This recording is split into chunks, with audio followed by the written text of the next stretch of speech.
Welcome to the EdTech Podcast, coming to you live from Bett. We're spending the day on the show floor, meeting people, having real connections and capturing what's exciting, challenging and changing across education and technology right now. Let's see who's up.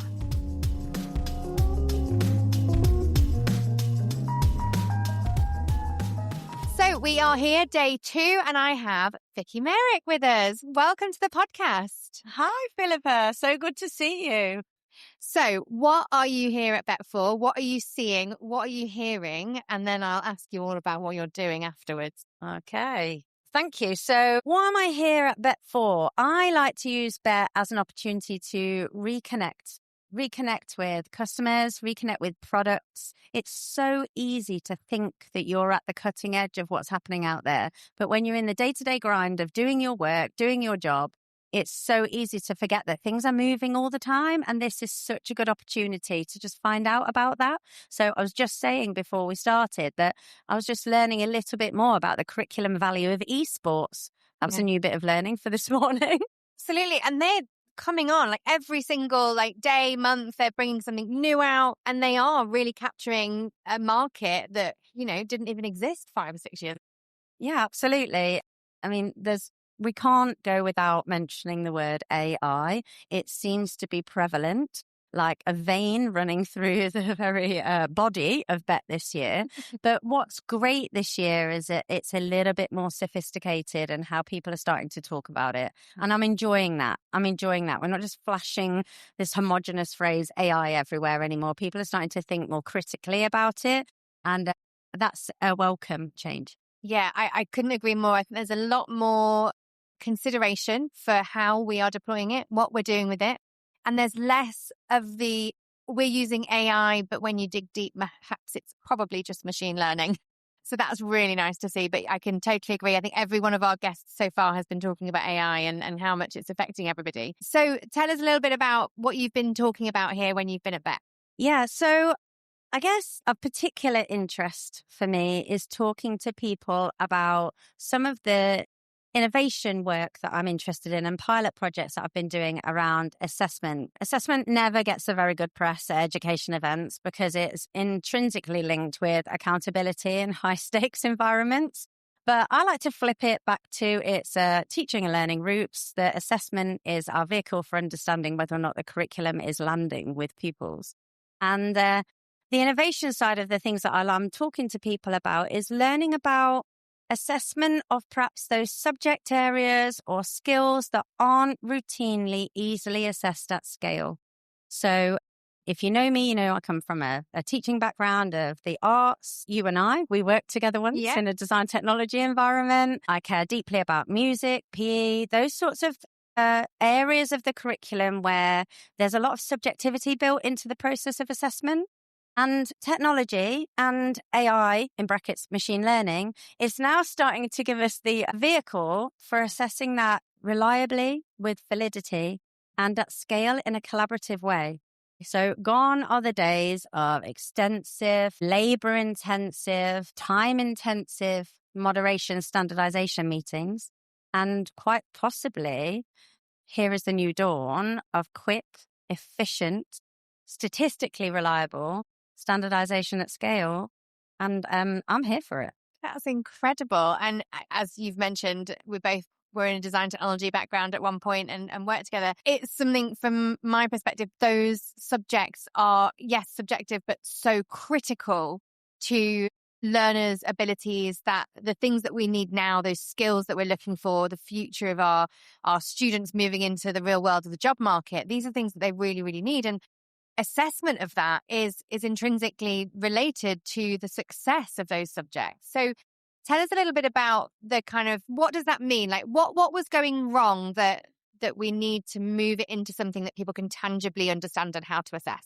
Yeah, that's a great question. So the first thing, I'm not here to say that everything we've ever done is wrong. That would be rude. But what I am here to say is that if we think differently about how to approach assessment and how to, if I qualify what I mean by assessment, how to understand value in how we're teaching something, how to understand value in people outcomes, people responses, people work. That's what I'm talking about here. So historically, all we've ever known in our subject areas is extensive rubrics with difficult to interpret criterion referenced assessment. We've all been there looking at some words and trying to understand, is it level 1? Is it level 2? Is it level 3?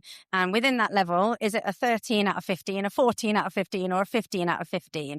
And it just isn't a science. Yeah. It is subjective and it is tricky and it requires lots of people to work together. So flip that to a new dawn. Flip that to introduce, walk in, gladly, comparative judgment in our subject areas. So instead now of trying to interpret difficult to understand criterion, now we are being asked to look at two pieces of work and using our subject domain expertise, just make a judgment as to which one is better based on the holistic statement that we're looking at. Now, humans are inherently built to judge, to compare two things. Which is better? You need training on that. Yes, you need to have subject domain knowledge, not taking away that at all. But imagine a group of 40, 50, 100 teachers, also known as judges, making that decision based on those two pieces of work. Which one is better? We can start to understand, statistically, we're never all going to agree on certain pieces of work, which is better. But statistically, we might get 80% agreement. Now, if you understand reliability scores, 80% agreement in a reliability assessment context is high reliability. We can have good confidence that that is a good judgment. So extrapolate that out to hundreds, thousands of items, pieces of student work spread globally across the world. We could now, using the power of technology and machine learning and understanding of comparative judgment, get a statistically reliable rank order of how we understand value in creative and subjective work in a fraction of the time of what we were able to do before. It's transformational. And the pilot projects that I've been running in the last year have really, really demonstrated that, one, not only is it technically possible, but two, teachers are finding value in this work. And that's the big learning, is how teachers have responded. I can imagine as well, because actually, I think my first interaction with marking work was when I was actually teaching already. And it was a case of, oh, well, here's the rubric, off you go. You were sort of just left out on your own, like, oh, you must understand it because you've got a teaching degree. And it's not as simple as that. And you do want guidance and support. And I can imagine them becoming kind of more of a community around that collaboration and that support of those kind of conversations, those professional conversations and judgments around, is this better, or, you know, which one is the one that I would give the higher mark to, and looking at that much more critically. So I wanted to tell me a little bit more about these pilots. So what have you found so far? They're hopefully going very successfully. Yeah. So first and foremost, the key for me is to find organizations, groups of schools who are interested in working together to explore difference. You have to be ready to think differently about assessment. You have to have the bandwidth. You have to have the interest. So I found some groups of schools, multi-academy trusts. You know, that's my sweet spot. That's where I work mostly. Groups of schools who are interested in exploring. So we've done a pilot in Key Stage 3 art and design. We've done an early pilot in Key Stage 3 music. We've got plans for pilots in design technology, and we've done a trial in PE. Now, working within Key Stage 3 gives us the most scope, because that's where the most agency is to think about how we assess and why we assess in that way. I'm not here trying to usurp the examination system, although I think we can influence it.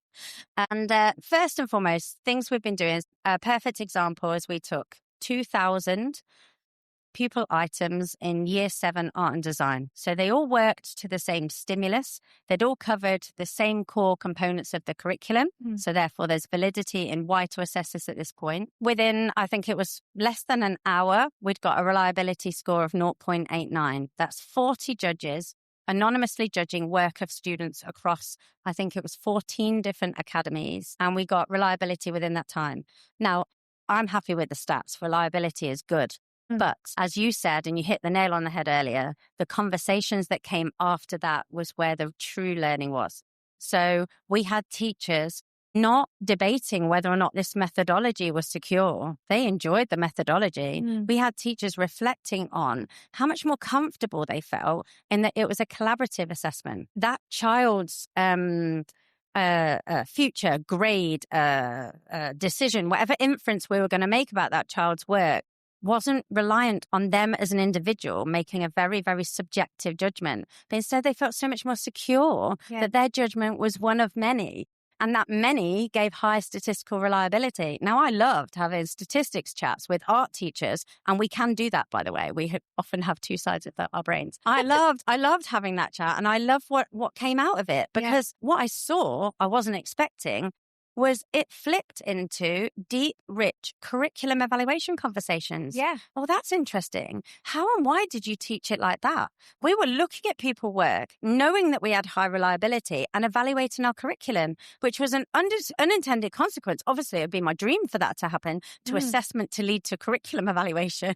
But it just happened organically. Yeah. And it was brilliant. We had schools from across the country. Yes, we brought them together to do this conversation. We had schools from across the country who'd never had that quality of conversation before, exploring the pedagogical choices and the pitch of the teaching that they were doing, and unpicking and questioning each other on how they were getting such high quality from one stimulus material to another.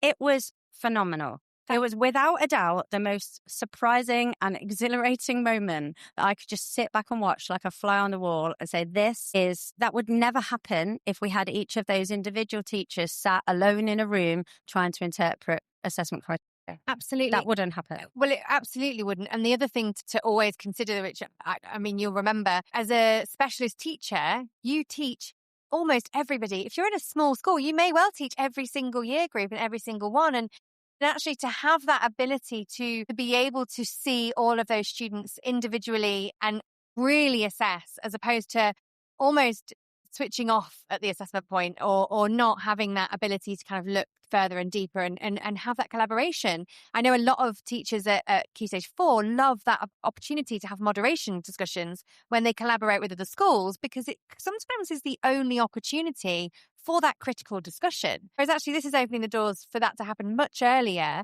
and potentially have a huge impact on students' confidence around their own abilities within those subjects as well, because it's less dependent on that one teacher and it's more dependent on a cohort. Absolutely. One of the validity aspects when you consider the validity of any assessment is the extent to which it is making the right, we're getting the right inferences from it.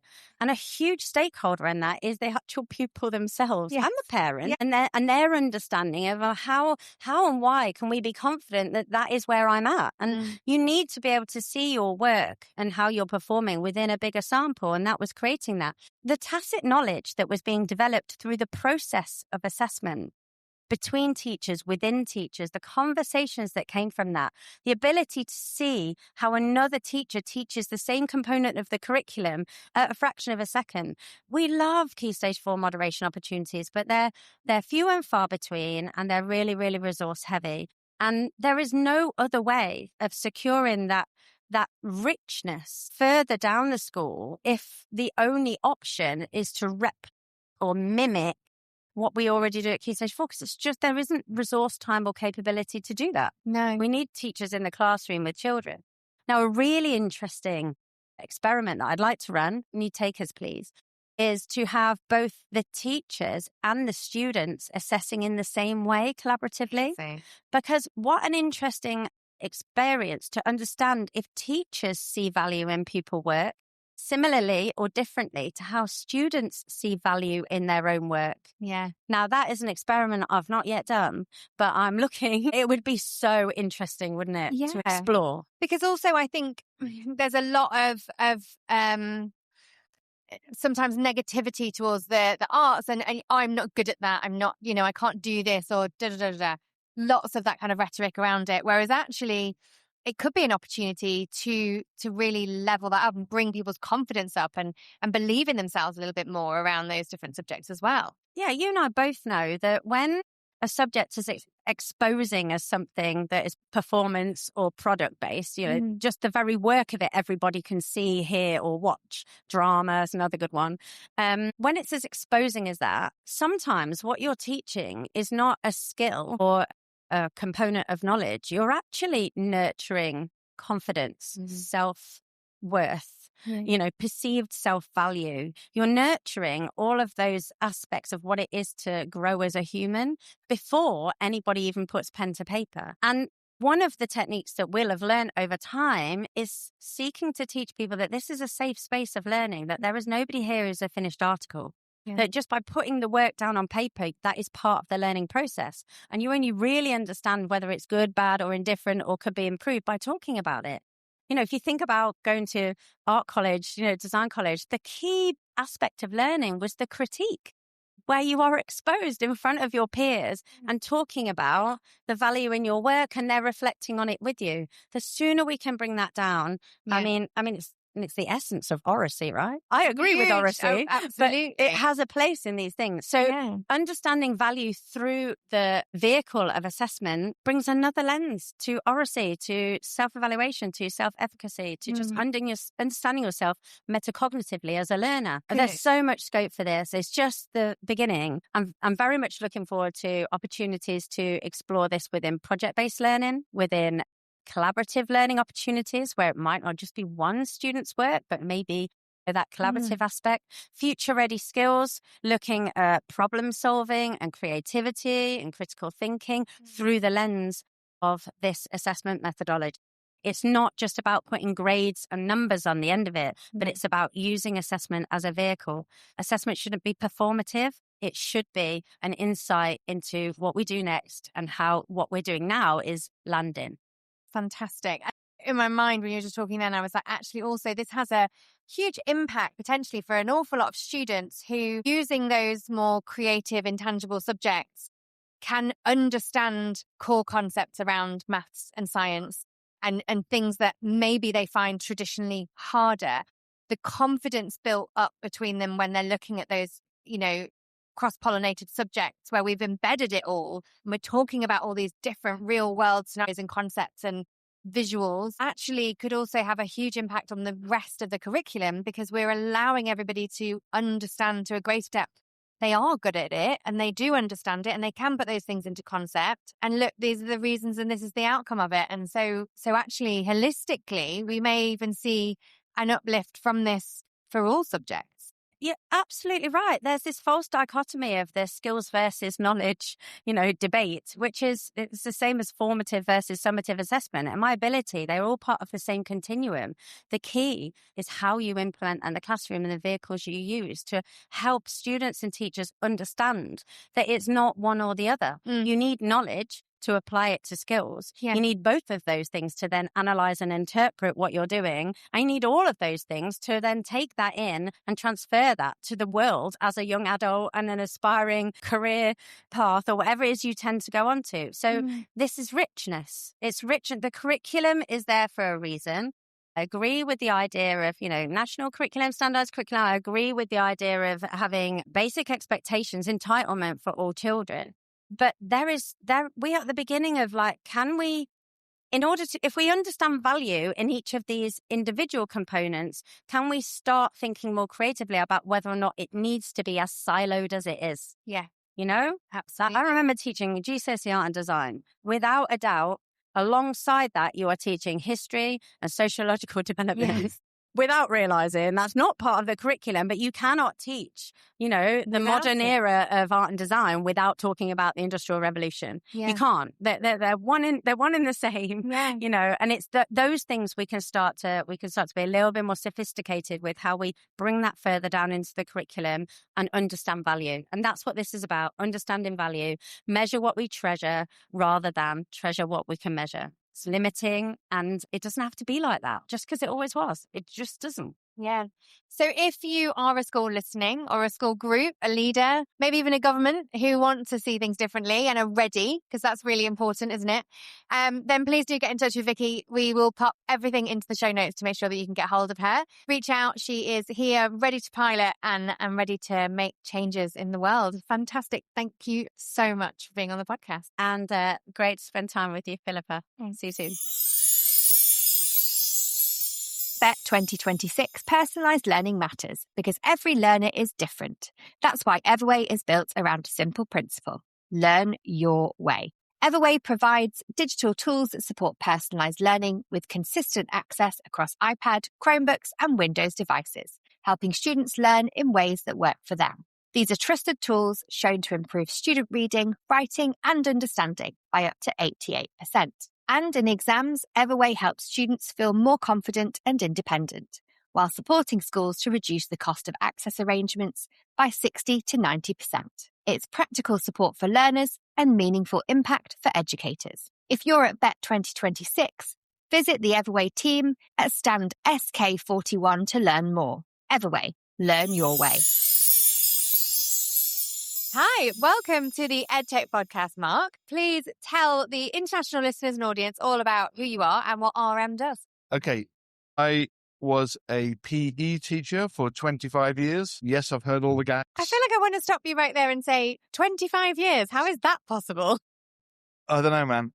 I could tell you some stories. I've heard all the jokes about, not a proper teacher, a PE teacher, which will lead me into some of this conversation. And then, for reasons I could bore you with, I now work in education technology, and I've been working for RM for nearly 10 years. I managed some big projects, which were, for example, the GLOW project in Scotland, which is the identity management in Scotland. And I used to run RM Integris, which was the MIS. But I've sort of gone down to a 0 to 1 thing now, where I'm trying to do something which I think is quite difficult, but we're making some progress. RM itself been around for 51 years, incredibly. And I'm sure a lot of people on this call will have some familiarity with it. Yeah. And the business has 3 divisions. One division is RM Technology. They do things like broadband and help schools to run their IT infrastructure. Then you have TTS. To describe TTS is if you turn the school upside down, everything that falls on the floor, we sell it. And then I work for the next division, which is called RM Assessment, which has traditionally been high stakes endpoint assessment. Yeah. But we're going to discuss today, I think, the way that the world of assessment is changing a little bit. Yeah. Okay. And some of our customers, for example, are the International Baccalaureate, Cambridge Assessment, and various other professional qualifications. Amazing. And I think that it really is the question on many lips and many kind of little boardroom discussions at the moment around the world is assessment and its place in the world, and technology is changing it. So in the last, 10 years that you've been there and the changes, you must have seen quite a lot already. People do feel like it changes quite slowly, but I'm sure from your eyes, it probably doesn't. So shall we just zoom in on assessment, and focus on that a little bit, right? Yeah. So we'll focus on assessment. Okay. So the world of assessment, I would say until 2 years ago, it was like the world's most boring topic.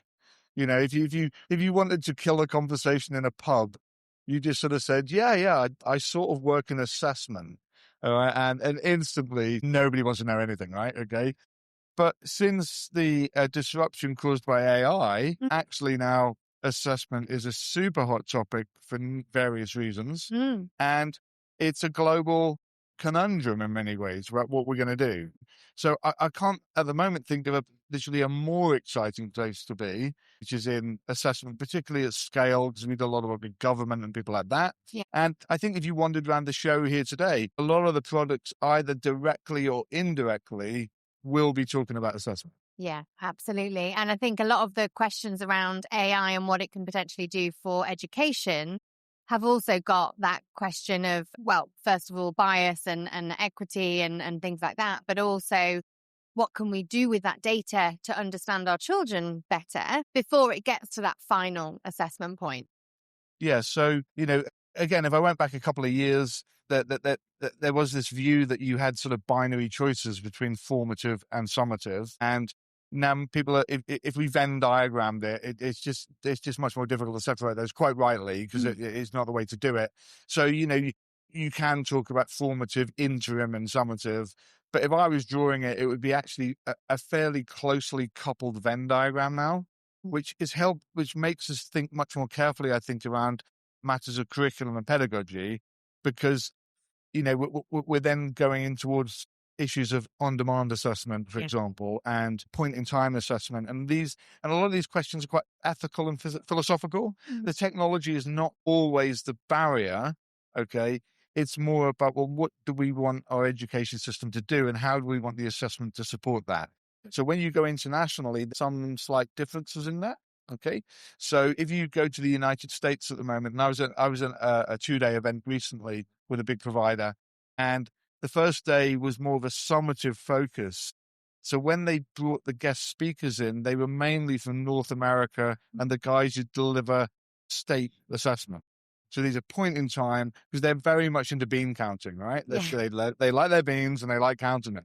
The following day, the focus was more on formative, and that had a Northern European slant. So it's almost like the culture also can influence, and as it should do, because essentially it's about, well, as a country, what do we want our education system to do? Yeah. And that should be reflected. Now, at the moment, we obviously have, that most of the tech is provided by North America. And I think that is both a risk and an opportunity. Yeah. And that's so right. Like, we had a conversation yesterday with somebody who was talking about the idea of the switch off. What would happen if they just went, you're not having that anymore, and turned it off? And so there is that power drive from there. And what is technology's influence on assessment going to be, and how is it going to help or hinder? Well, at the curriculum level, what and we've seen this for a lot of years, but we're seeing it, I think, even more, is the fact that under curriculum, you tend to over-index the things that can be assessed. Yes. Okay. So, and of course, if the tech bros are driving this, it's going to be more and more the things that the tech bros are good at assessing. Okay. Now, what's interesting about that is that then what happens is that the curriculum itself is more heavily weighted towards what I would say are we tend to treasure what we can measure. So when I look at the balance of the curriculum, the key driver is what can we assess? Now, what's happening is in the world of AI, actually, the things which are more valuable are the things which are harder to assess. Yes. And the things which are least valuable are the things which are easy to assess. In money, but if you're one of the tech pros in Silicon Valley, that's not great, right? Because I want the relatively, AI runs on patterns, objects that reward pattern recognition. Things which are deterministic is great for AI. Yeah. Things which are non-deterministic, things which encourage variability in the response and diversity of response and this type of things, AI just has a massive gap. It cannot do it. It is hugely unreliable, I think, for a long, long time, but I could be wrong on this, all right? So the thing the big thing I'm very focused on at the moment is saying we need to work much harder, okay, on how do we measure what we treasure. And the first thing we have to do is to say, what do we treasure? Yeah, absolutely.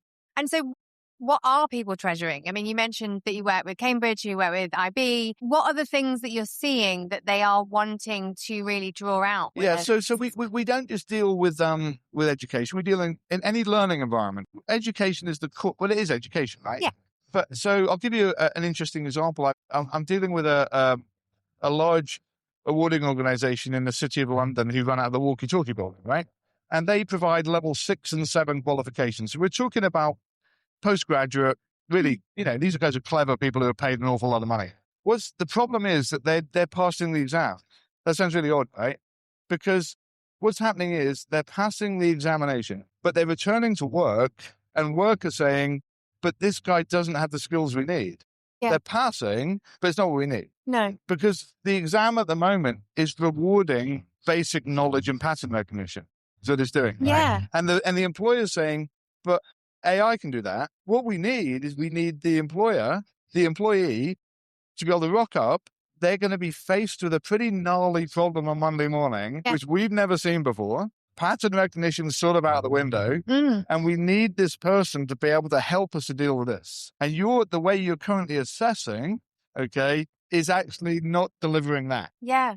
And not giving them the skills. It almost feels more like you need the simulation-based assessment, where they're in situ of something that, is a... Yeah, you need, I mean, the thing with AI, and Dennis Hassibis wrote about this yesterday, and other people wrote about it, is at the moment it has no sense of physics, it has no sense of context. So what you're trying to do, what you need is really, you need assessment where everything's placed in context, okay? And then then human beings at the moment are very good at, or they should be, able to interpret what they're seeing, but within context, okay, is what they're trying to do. Thing that I've been focused on for a great length of time, because if we don't get it right, we will still over-index on the things which are getting less valuable. That is a problem for the economy, but it's also a problem for the individuals. Absolutely, because then they're being taught to the test and not actually having the skills for the job.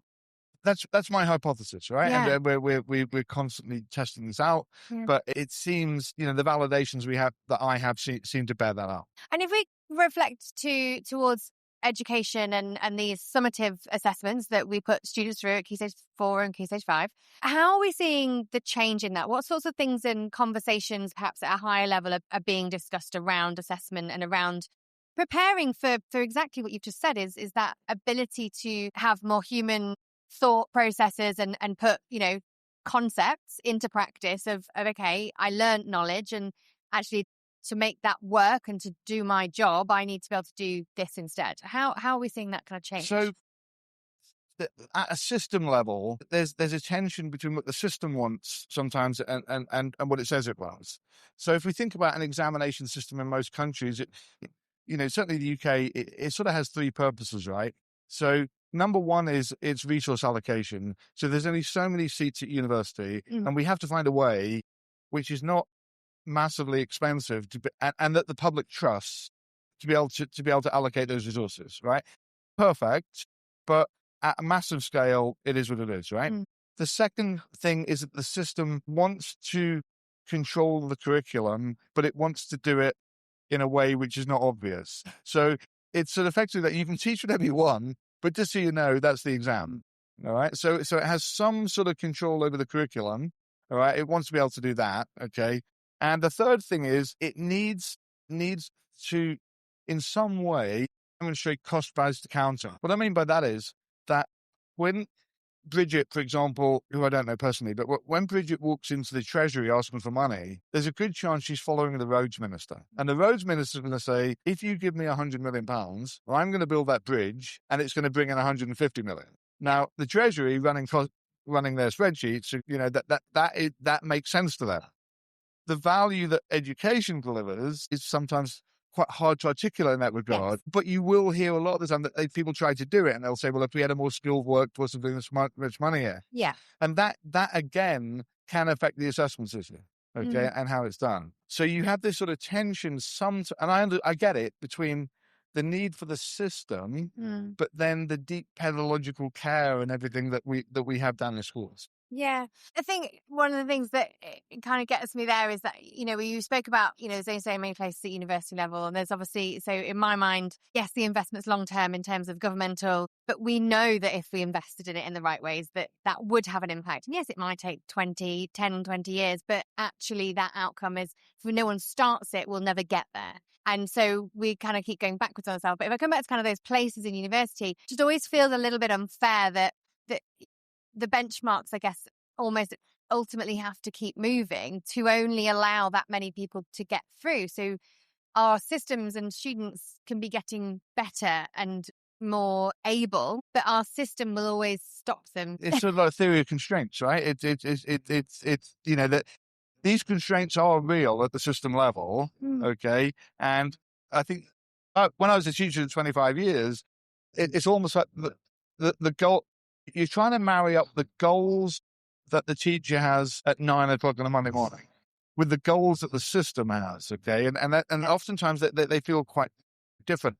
You mentioned, so investing in a sort of investment will rely on lagging indicators, right? Okay, inevitably.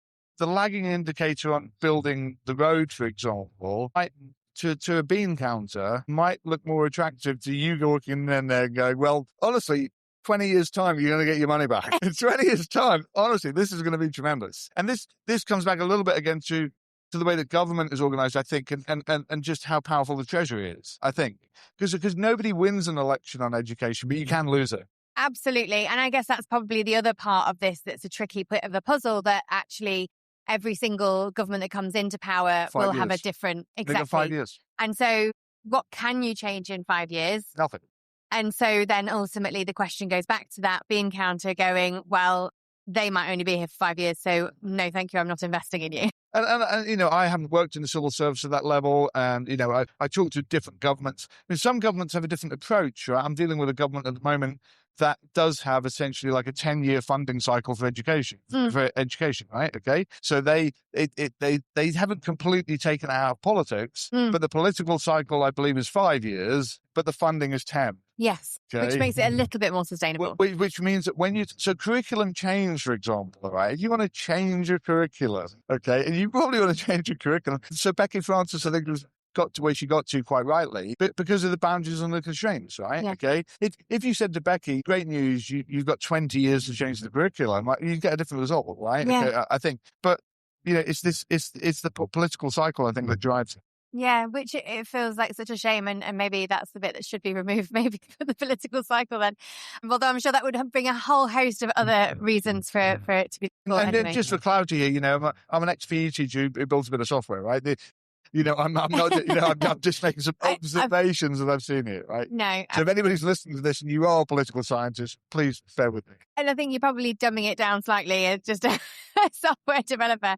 But I think ultimately there will be changes that we're going to see at various levels within assessment in education because of the influx of AI, but also this conversation around the change of skills, the change of the need and requirements that we're seeing across the board. We are looking at a future of people where a number or getting 100% on a test isn't the be all and end all. Actually, can you articulate what you learned and tell me in a Viva what that meant and how that meant what you thought? That is more important because I need you to be a human and to understand.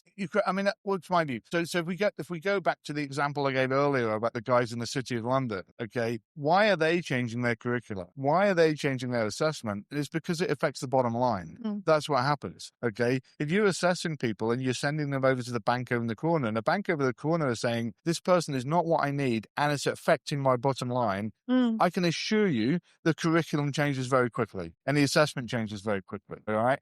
So, and it's interesting, if you think about agility, in learning, it's not always the case, but that is perhaps a good example of where the agility is a bit more. Now, I think the question there is, I get it, that's a value stream, that's something which is valuable, but that surely can't be the only value. No. That there's an economic win here. Yeah. That can't be. I hope not. I hope it's more about people. Absolutely. So you obviously work globally. What kinds of things have you, and are you able to speak out that you've seen kind of change or exciting things that may be on the horizon? I think for me, it is the most progressive people I've seen are the ones who actually go right back to what do we value as a country, okay? What do we actually value, right? And how can we produce more of it? Yeah. That's the deal, right? If you're further upstream and you haven't had that conversation, then really you haven't got to the root of the problem, right? If there is a problem, right? Because that should be the end game, right? It's like, it's because I would assume that what we as a nation value would be a bit different to North America, right? Yeah. Which is fine. But if we simply ingest a North American technology and other things to this country, then really we are also ingesting their values into this system. Yeah. Okay. And the more the countries who I'm more impressed by have spent a lot of time valuing. So one of the things that I've seen quite a lot in some countries is the message has been, we really value local context. Really important, right? We really value local context. And the reason for that is because what they've found is their education system has been urbanized. Yeah. So in other words, there's some countries I'm dealing with in Eastern Europe where there's a few big urban conurbations, but the bulk of the population are actually in a rural place. Yes. But the education system is largely driven by the urban population. Yeah. So what they've gone right back to is to say, okay, what do we value? And then how do we allow people in the rural environment to reflect that in a slightly different way to the urban, but they're equally contributing. Yeah.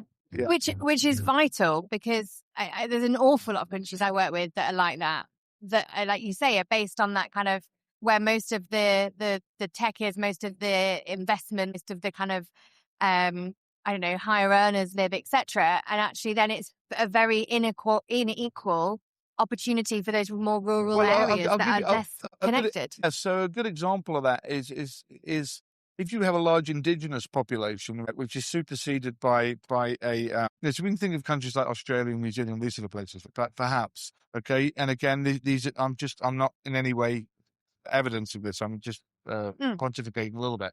Okay. And let's say for example, we were assessing arts, right? We were assessing art, right? Okay. I would assume that the bulk of the art that has come through over the past 50 years has had a white European influence to it, right? So is it surprising, therefore, that the cultural and not cultural, the way that the indigenous population perhaps see value is not reflected in that? Yeah. That seems reasonable. And the more the more progressive countries are seeing with, are saying it's not that one over the other. It's like both of them. How do we do something so that they're both valid?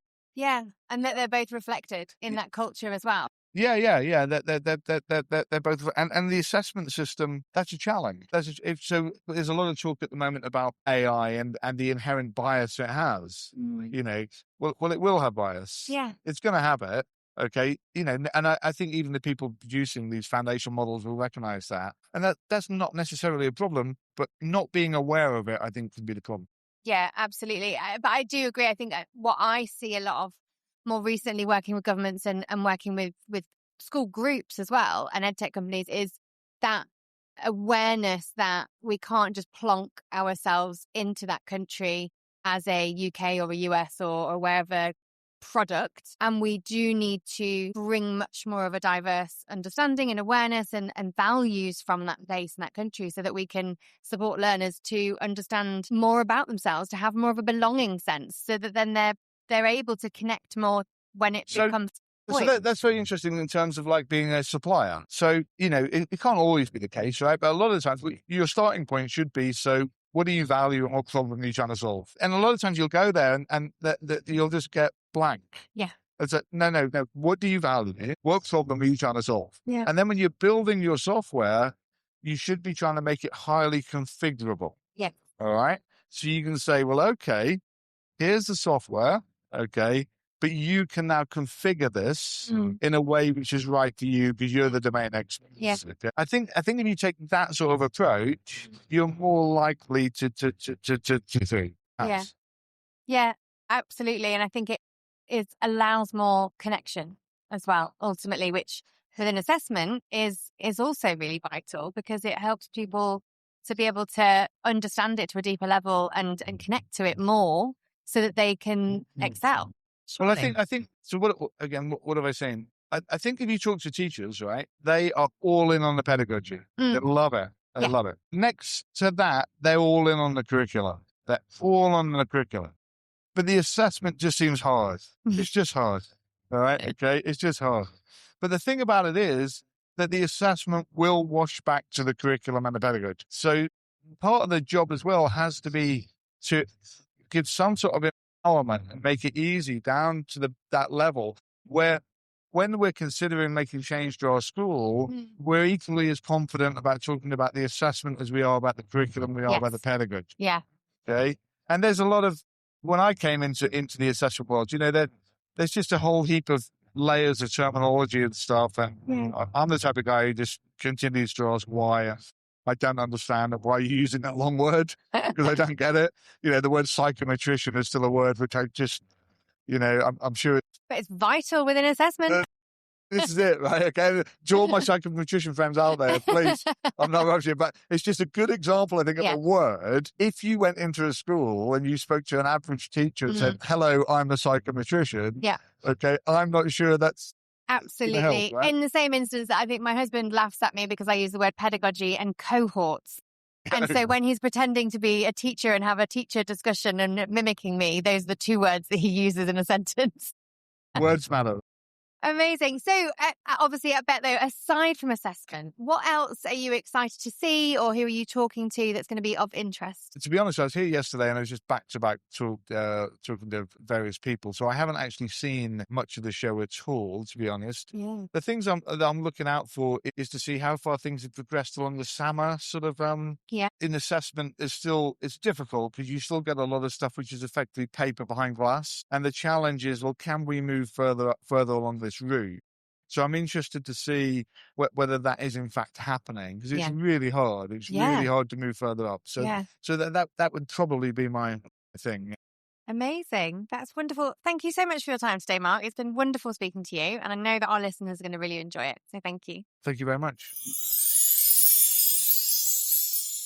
This episode is supported by Edruption.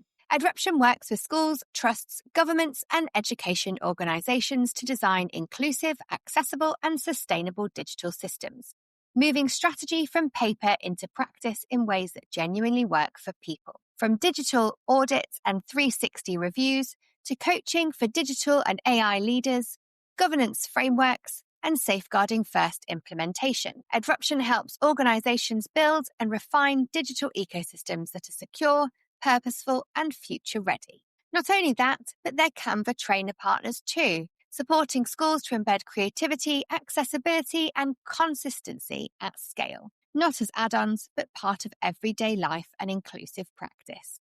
So if you're navigating AI readiness, inspection pressure, staff capability, or simply looking into bringing clarity in an increasingly complex digital landscape, Edruption is here to support that journey.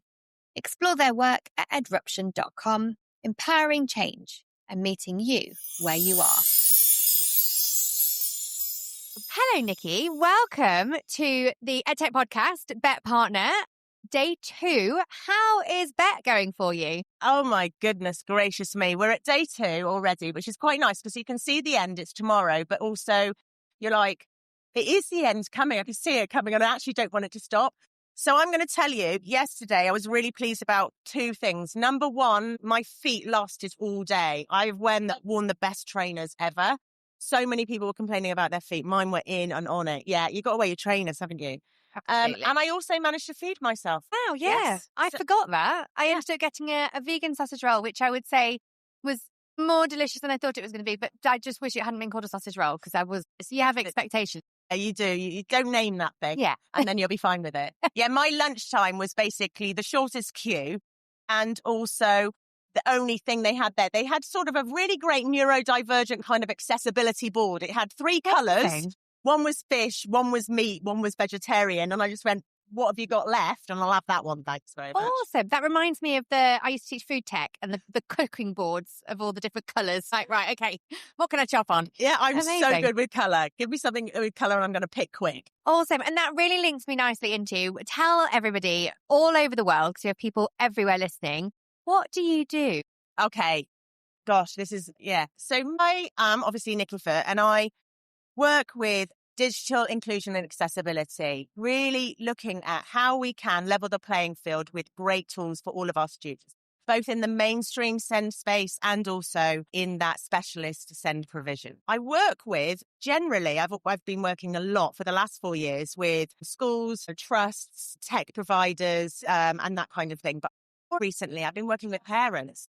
There is such little provision for parents and they are lost in the world of how to support their children. And I think what I found is that we're all just fighting the same fight. We all just really want to make sure that we can remove some of those really tricky barriers for our students and that we can give them a space where they can thrive and, I'm going to put this word in, find joy. I really want to make learning a joyful place for people. At the moment, what we're seeing is that joy is left out because it's just stressful. Yeah. And we were literally just before we came on to record talking about being dyslexic. And that was definitely something that was not part of my vocabulary, let's say, when I was at school, because I just constantly felt like I was letting everybody down. And actually, one of my biggest passions around accessibility tech is the fact that gives that opportunity, that ability to go, I can do this. I don't need to keep, I want to say bothering someone because that's how I felt. Yeah. But asking for help, actually that agency, that ability to go, really get this. And I love it. And I can show it in so many different ways. And, you know, as a founder of my own company, I do things in so many different ways that I would never have thought were possible. And it's those things, isn't it? Telling people about those things and allowing those sort of scaffolds for people. I think as adults, if you look at how we organise the world around us, how we get on with our life is so personalised because we have access and agency over what we want to choose and how we manipulate those tools in our daily life and our professional lives. But I think with our students, what we're doing is we're inflicting, I'm not sure that's quite a harsh word, but I think we are really giving them very limited choices and we're presuming that their brains or their understanding of the world around them is how we might see it. So I see a lot of teachers teaching from that safe space of where their brain is connecting to the learning or how they need to scaffold the learning in order to protect their own energy. And I think that what we really need to do is be much more flexible and say to our students, right, let's really understand how you learn. How are you going to piece together the really complex ideas in whatever we're learning, put them together in different ways, that multimodal piece. Yeah. And how can we give you a range of tools that you know is going to work for you? And that is not going to look the same for everyone in that classroom. I think that's a really scary place for a lot of teachers. Yeah, especially that idea that, I could have 32 people sat in front of me and they're all doing it a bit differently. Absolutely. And how am I going to collect the information? How am I going to get that data? How do I know that they've all been successful? How do I know that they're not going to be multitasking me and doing a whole load of other things? Yeah. That's terrifying. Yeah. But then you say, how am I going to know? There are so many things out there that are actually going to draw that in a lot of the time to do that for us. Yes. Right. And it's about leveraging that information to be able to kind of help you along that way. Yeah. I think lots of the tech companies, what's really nice today and yesterday, seeing all our lovely, amazing tech partners that we've got out there are really, really lifting the conversation in SEND and accessibility. So I was at a MIE breakfast this morning with Microsoft, and in the next couple of months, they've got some SEND-specific AI learning materials for teachers and schools. Brilliant. Incredible. We have not had that access before. We need those specific materials. We live a different world. And our students are trying to cope in a world that's not really fit for them at the moment. And I think that looking at all our tech partners, seeing how they are editing their tools so we can create those spaces with guardrails for them, that's really important. Yeah, absolutely. It's fantastic to be able to hear that that's happening. I work with a lot of edtech companies, and I love the fact that there is really at the forefront of people's minds now is that accessibility and supporting inclusion. Yeah. And making sure that students can use those tools to help them to learn and to be able to be, really excellent in what they're doing. What kinds of other tools are you seeing out there that you're really impressed by? I think when you look at, so yesterday, oh my goodness gracious me, Canva. Hello. I went and sat on the floor at the front and watched Canva demo yesterday. And I've played around with the Canva code just for myself, but I had no idea how brilliant it is. So Canva's really lifted itself up in order to look at AI for visual materials. And I've always been such a big fan, being dyslexic, visuals are huge for me. I need to embed knowledge in my brain in multiple ways. Visuals are a huge part of that. But now we've got Canva code. So a teacher, for instance, and this is one of the examples yesterday, wants to create an options block. So students can choose in, say, year 7, what options for GCSEs they're going to be doing. And actually, 2 of the options can't be on the same options block because they're going to conflict with timetabling issues or teachers. You type that in a very simple sentence. I need you to create me an options block for year 7. And I need you to be able to make sure these 2 subjects don't go in the same box. And then and then it will just create it. And then if you put in the sentence, please make sure I can edit the style of this in Canva. It will put a style choice in. Please make sure you put a button that explodes with confetti. I mean, I don't know why you would do that, but just imagine. For fun. You can share it to a website. Yeah. You can share it to a document. You put it in an email. Incredible. It's amazing. The access is just phenomenal. I feel like there's a lot of people who've sat doing timetables for days on end who are just going to go, they're going to cry. Wow. Like, that is literally. Amazing. Yes. But you hear of people literally, I've got friends who lock themselves away for 2 weeks while they work out timetabling. I have never understood the timetabling people. Your brain must be a jigsaw puzzle. What do you dream of at night? My goodness, honestly. I know of somebody who used to print it all out and put it on the floor and actually literally work it out like a jigsaw puzzle before they put it into a computer system because they just had to visually put it into physical pieces of paper for themselves. Honestly, I don't understand how their brains work. Yeah. I could not do it. I would get lost. My eyes would cross. Yeah. Oh, absolutely. Unless it was actually very colourful, and then maybe I'd be able to do it. Oh, maybe. Different colour Post-it notes. Now we're going. Yeah. So there you go. Maybe that's our thing. Yeah. So one big question at the moment, there's a lot of conversation and noise globally around removing technology from classrooms, around removing social media, removing mobile phones. Now, as somebody whose phone in her pocket is access to a multitude of resources to help me navigate my day, that really worries me. How are you seeing that kind of change things? What are your thoughts and feelings around all of that? Yeah, it's interesting how my brain ping-pongs over the last few years around this. I think initially I was really frightened, mostly because I just felt that we hadn't given our students the tools that would replace that.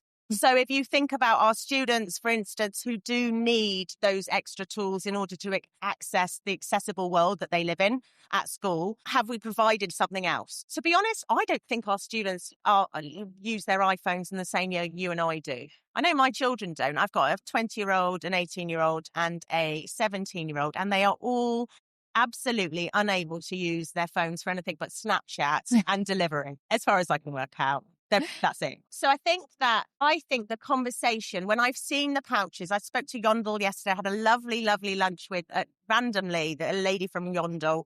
She was brilliant. We're just talking about it. And in fact, she was telling me Craig David, is using, and someone else who I can't remember, is using the Yondel pouch for their gigs because they want their music to stay private. They want that safe space where nothing's going to get leaked. If we can return to the conversation a little bit about our schools and our students, I actually think we need less distractions in schools. I think we need to build more of an analogue community. Let's get our students creating with their hands. I do not see enough STEM or physical creation in schools anyway. Yes, let's remove those tech kind of distractions.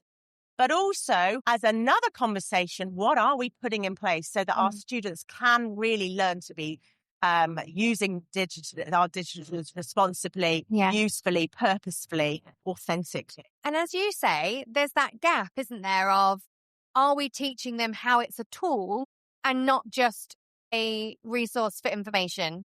Actually, it is a Swiss Army knife of information and things to be able to do and help and support. That's very much the way I see it. And I couldn't agree more about STEAM education. For me, it's the thing that connects us from the classroom to the rest of the world. That interdisciplinary learning and that really tangible concept of which actually for neurodiverse students, they need to piece it together. Absolutely. Like you and I with our Post-it notes or our teacher who's physically creating a timetable on the floor. We need to get all of those pieces out. When I worked in Singapore, I created a makerspace for the school with a great friend of mine. And we just had everything in there, sticks and straws and glue. But we also had some of the great little robotics and Lego and things they could play with and iterate. And the creations that the students would go in having no idea what they were going to do, but end up coming back again and again and again and again to build on a project that lasted them collaboratively as a group. Multiple groups of layers of students with different ages working together on something random. It's brilliant. Fantastic. We had Taskmaster here yesterday who were talking about really similar things, that whole idea of just random concepts being brought to them to kind of go, right, what do you think? How are you going to do it? What are you going to say? How are you going to justify it? These are the sorts of things that STEM education bring out. And they allow us to really go, okay, I get it. I understand that concept now because I've been able to really put it into practice and have those conversations as a human. I read a book a long time ago about creativity and it was really interesting. It's one of my favorite books. It's by the guy that's got the really long Russian name. If you're interested in it, you'll know if you know.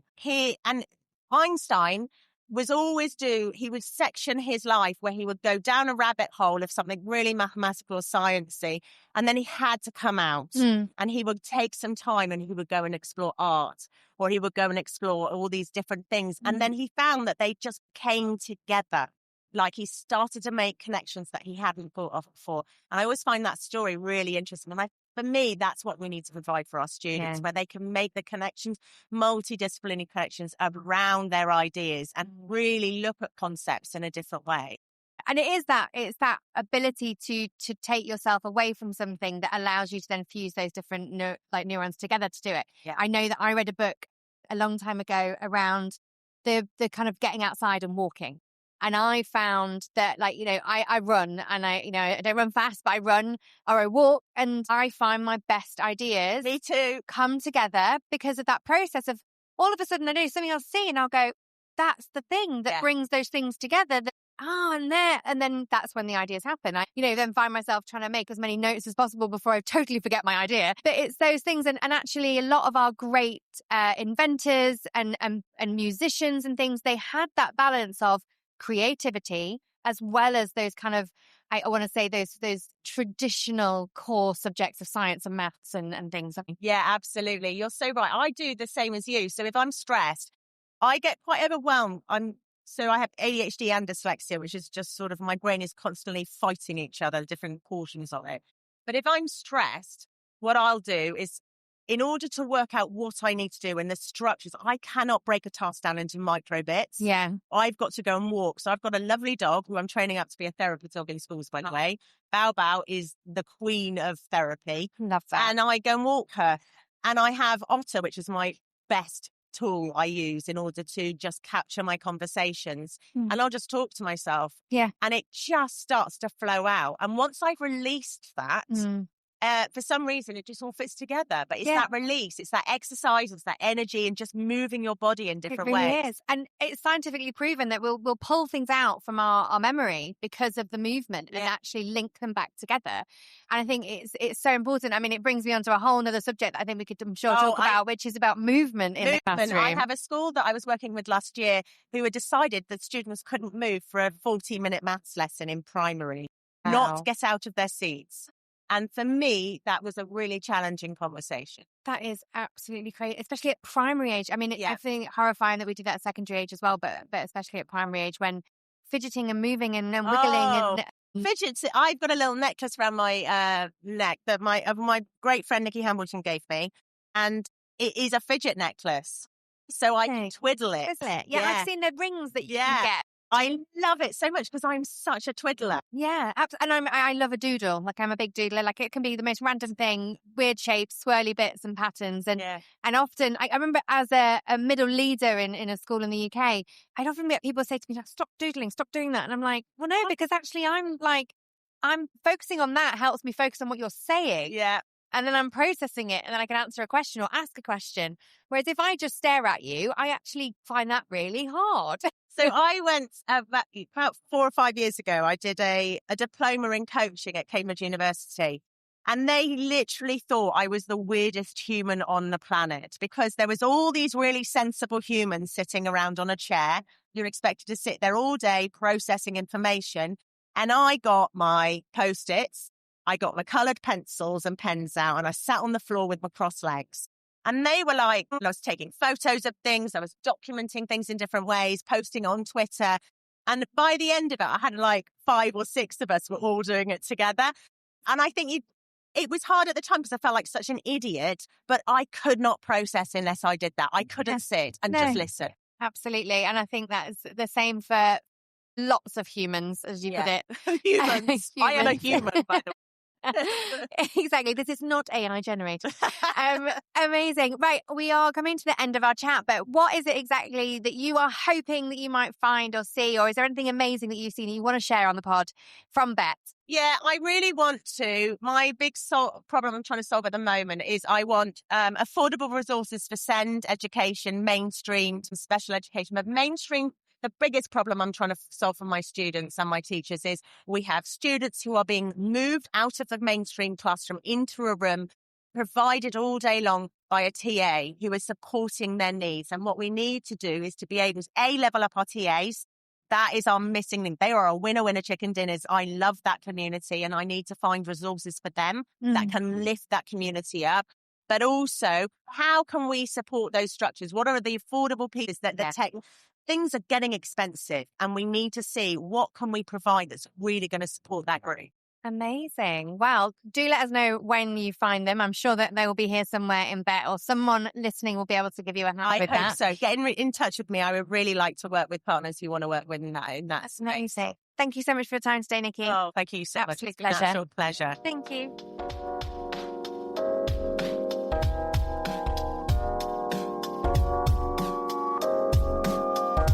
And that brings this Bett conversation to a close. These moments, ideas and voices are what Bett is all about, and we're glad to be sharing them with you. Keep listening for more conversations recorded live from the show.